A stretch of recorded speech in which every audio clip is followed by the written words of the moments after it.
Ladies, gentlemen, boys and girls, it's Benediction Gamer aka PokéXebz back again with another video, and today, continuation of my NPC trials. So today the NPC we're going to be playing as is Firebreather Richard. So this is going to mean we're going to have a team that consists of only fire Pokemon and those ones that are associated to the different Firebreather NPCs throughout the various games.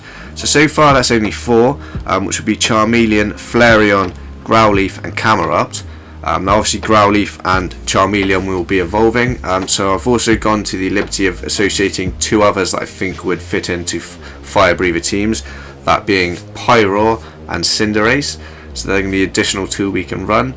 So if you want to pause the video now and have a look at the moves and the item sets that we're going to be running, go ahead, and without further ado, let's get into the gameplay. We're going to play 3 games now and let's see how many we can win. So jumping into game 1 now, and let's see how we can get on in this challenge.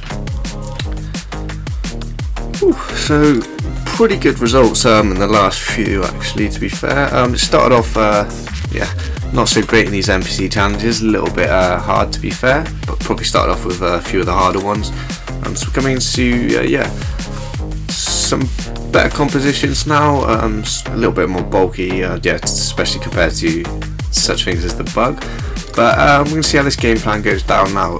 So most of the games are going to start with the lead of Cinderace and Pyroar.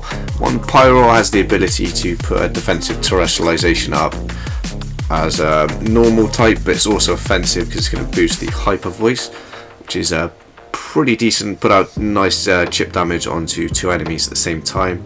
And then Cinderace with the ability Libero and the option of outspeeding most Pokemon, we're going to be able to change his ability, his type, and that will offer protection against certain matchups.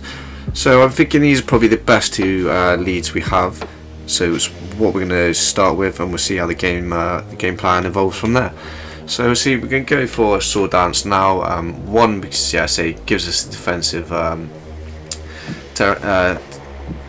typing, because I think we're going to come up against potentially an Earthquake here from the Dragonite, and obviously we want to get those attack boosts as well, even better. But as we see, come up against an Aqua Tail, so yes, it was decent to change to the normal typing, and even better, we've avoided the Shadow Ball from the Skeledirge. So yeah, it looked like a fantastic play to go for the Sword Dance, actually. So coming into here, we know that we are outspeeding the Skeledirge, so I think the best thing to do with the Cinderace is trying to attack into the Skeledirge, because at this point with the damage that we've taken, there's a good chance it's going to be taking us out if we do not try and take it out on this turn. And then we've seen pretty good damage onto the Dragonite there, but seeing as we're not putting any damage onto the Skeledirge, would it be better to go for a workup? That's the play we've gone for, and beneficially as well, they've made sort of a little bit of a misplay there, taking the Skeledirge out. So that's worked out in our favour. So Cinderace should stay around for the next turn. We've managed to take out the Dragonite there with an Iron Head, fantastic. Clears the way to get our workup into our Pyroar, which means our Hyper Voice should be hitting pretty deadly now, especially with that terrestrialization boost. So yeah, guys, let me know your thoughts on this one. I'm thinking Pyroar. As soon as I analysed its moveset, I thought, I hadn't seen that I had a normal Terra, or even putting a normal Terra on it, because it offered the defensive and the offensive option. I think this could be quite a viable Pokemon. Unfortunately not going to be able to put our attack onto anything Ghost type, and there are quite a few Ghost type Pokemon in the meta at the moment, but I think Pyroar could come around and see a bit of use. So let's see what sort of damage we put out now onto the full health with our workup on, and look at that, fantastic. Yeah, you can't beat a wise lion. So fantastic start into the game there. Much like with the last 2 or 3 challenges, we're getting off to a fantastic start in the game, but we'll see, can we carry it through? So 1 Pokemon left up, the Skeledirge.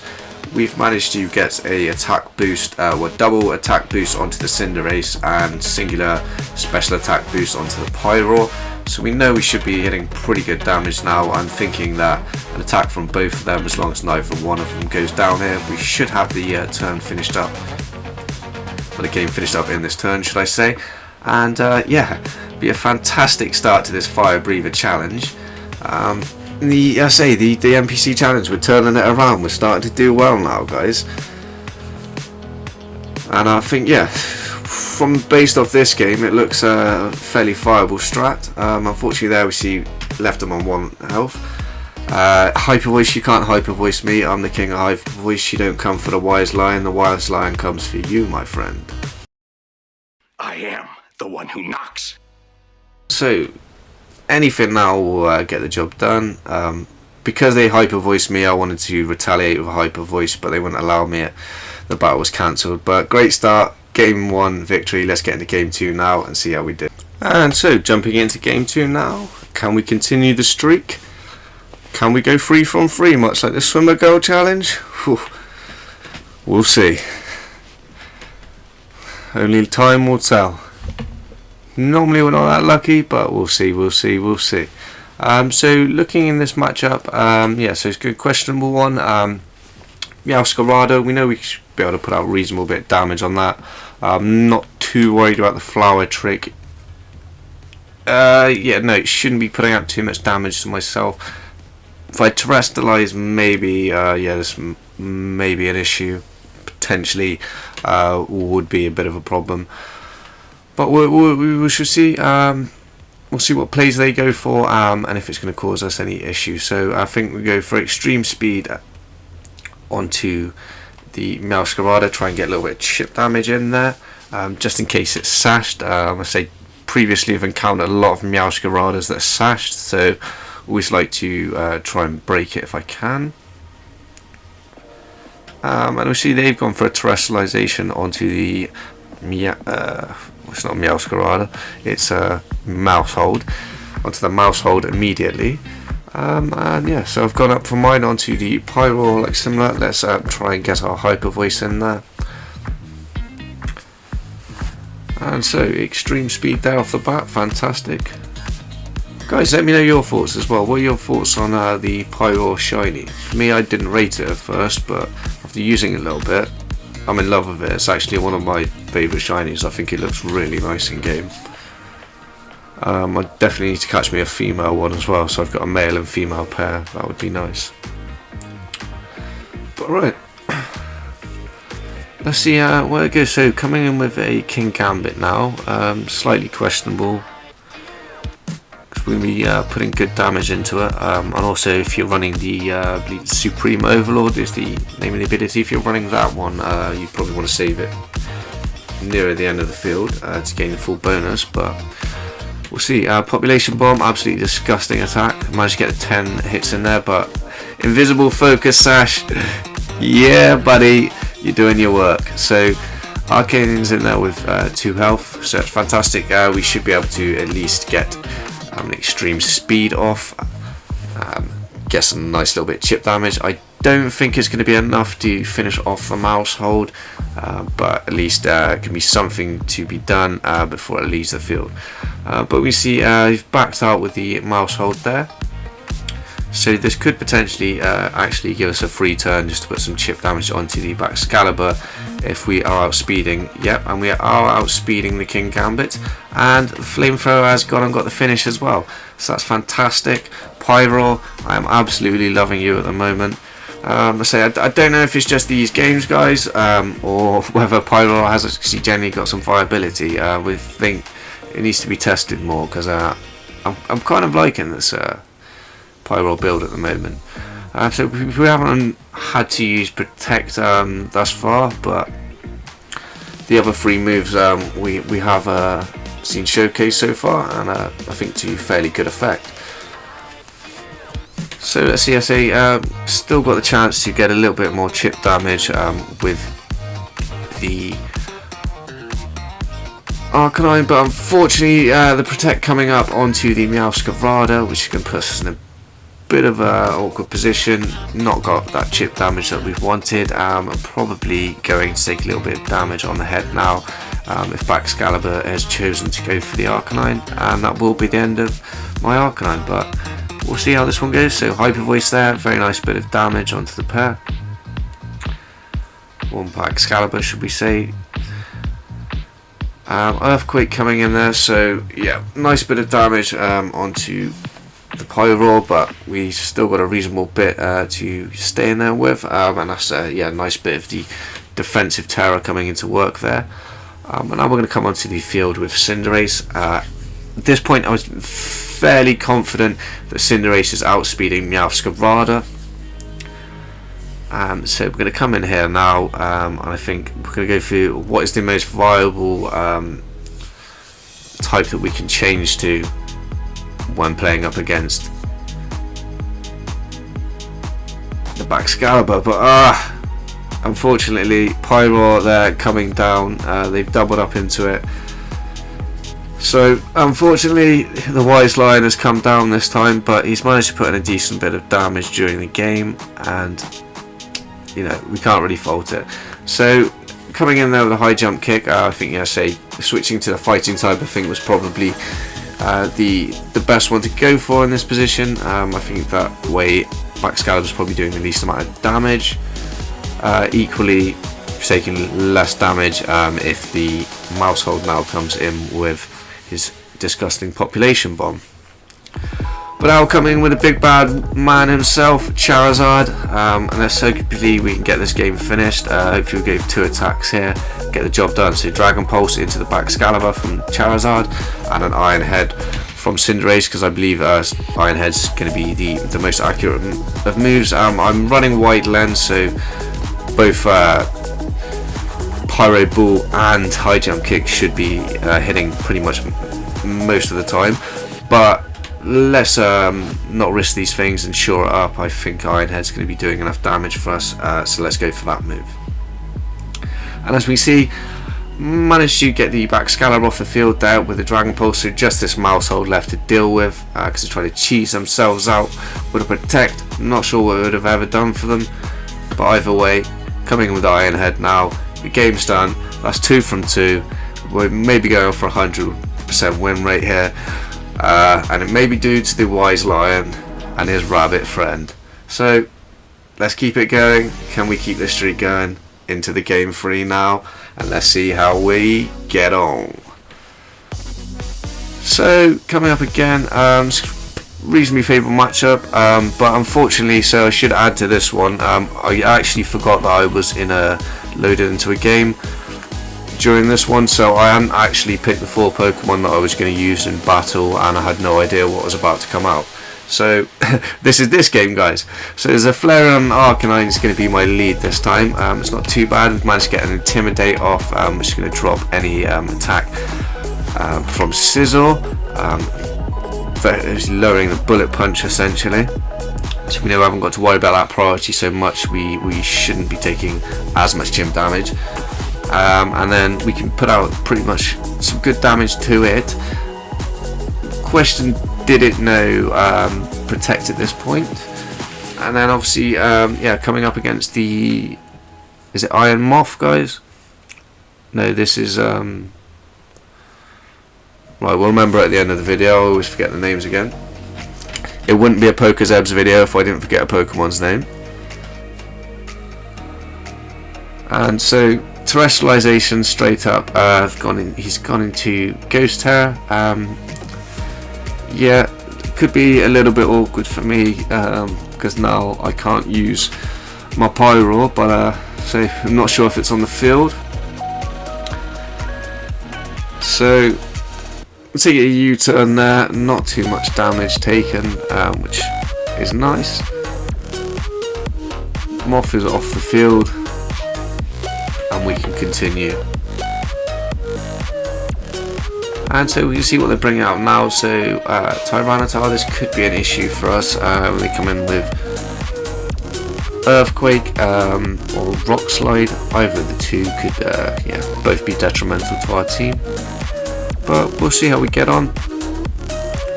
So So coming with a lava plume there, not too much damage on the Tyranitar, but managed to get a burn off, which is fantastic. It's most likely going to be a physical attacker, so we've managed to now cut the physical attack in half, and over time we should be doing a reasonable bit of damage, which hopefully, if we need to stall out, could secure a victory.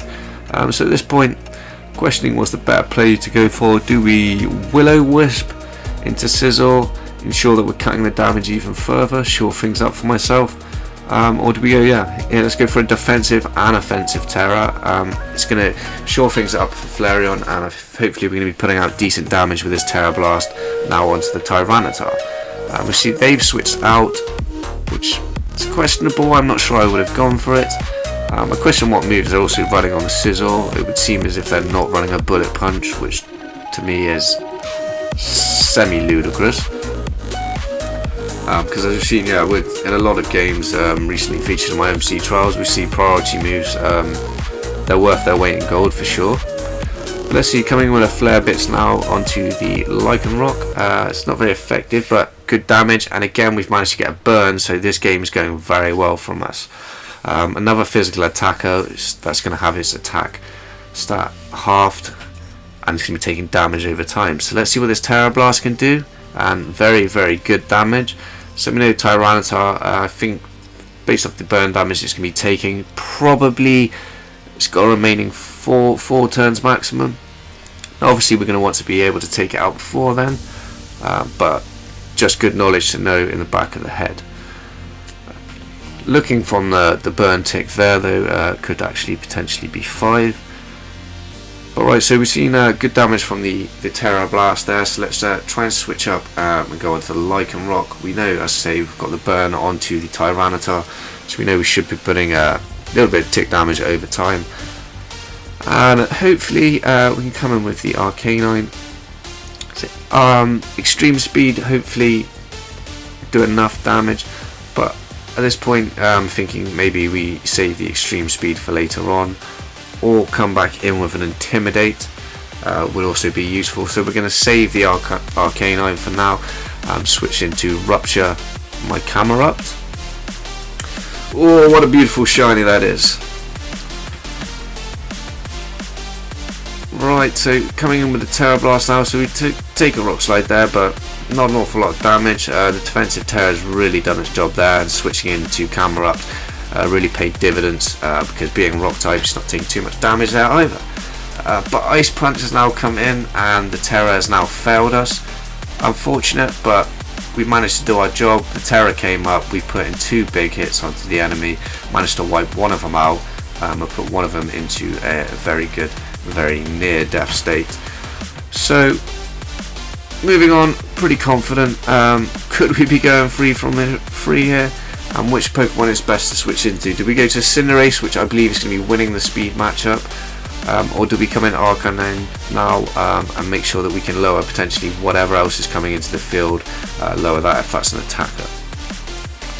So coming in now, Arcanine's sake, let's get the Intimidate in. Realistically, I think at this point the Tyranitar may well be null and void. It's not going to be putting out too much damage to ourselves.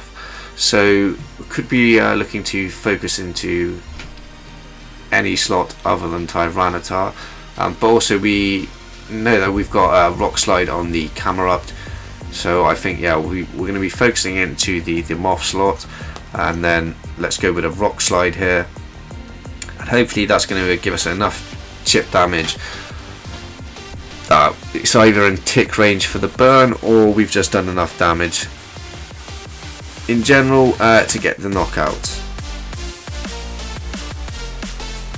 And we see coming in with the an Arcanine's down after putting in the damage from the Flare Blitz. Reasonable bit of damage there. We knew it's probably going to go down, but at that point I think he's done his job. We can now bring in the Cinderace. I think it's going to be winning the speed matchup. Hopefully we should be able to get this game over and done with. And looking at that, so it looks like Tyranitar's in 1 tick range of going down to the burn. So yes, very confident, as long as he doesn't do anything to be able to take us out this turn, and we can just at least last till the next turn, we know that this victory should be in the bag. So it's looking very much like we could be going 3 for 3, and that Firebreather Richard has done his job well. So debating which moves to end with here, I think let's go for the Iron Head, and just make sure we get finish off, and then we put ourselves in the best type for defensive typing against the Tyranitar, although say we're not too worried about the damage he's putting out due to the fact that we've intimidated quite a couple of times and he's under the burn effect. But look at that, coming in with Camerupt to get the job done. To be fair, this team plan might be working, because now all we've got to take out is a Sizzle, and well, both of our Pokemon good type matchups against it. I mean, Camerupt's going to be losing the speed battle, so potentially Camerupt could be taken down here, but I think Cinderace is going to be winning the speed battle. So as long as Pyro Ball can do its job, we're going all the way here, we're going all the way. So yeah, I think it's pretty good composition. Guys, let me know your thoughts on Pyro and the viability of it, running in, say, competitive meta, the normal Terra type, and running Hyper Voice. For me, and well, just the general moveset I ran in general, I think you could change to a different item for sure. But great game, 3 from 3s. You can't hack it. So guys, Firebreather challenge. This was great fun. I hope you enjoyed this one. Another NPC trial complete. And if you enjoy these ones, leave me a comment down below. If you've got any suggestions for challenges or teams you think I should try out, leave them in the comments. Be sure to check them out. And as always, guys and girls, keep it holy.